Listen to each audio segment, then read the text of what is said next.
If you're new to iPad, you might be using it every day, but still finding it frustrating.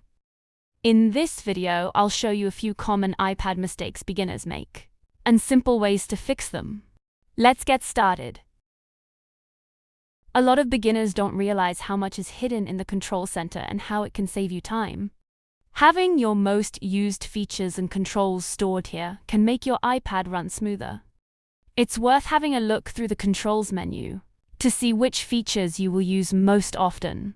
Then add them into your control center. This way you can quickly access them by pulling down the control center and tapping what you need. It will make your iPad easier to use.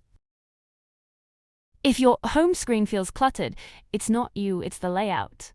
A cluttered home screen can make you feel frustrated, overwhelmed, and can sometimes make your iPad feel confusing. It can make locating specific apps difficult to find.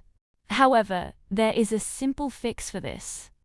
Creating folders for apps you use less often will make your iPad feel less cluttered.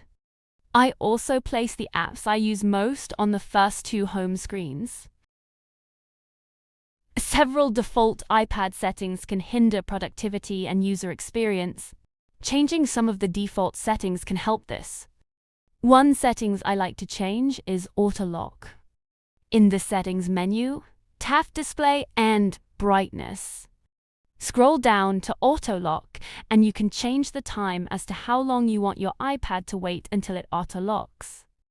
This can be set to 2 minutes, 5 minutes, 10 minutes, 15 minutes, or you can set it so your iPad never locks itself.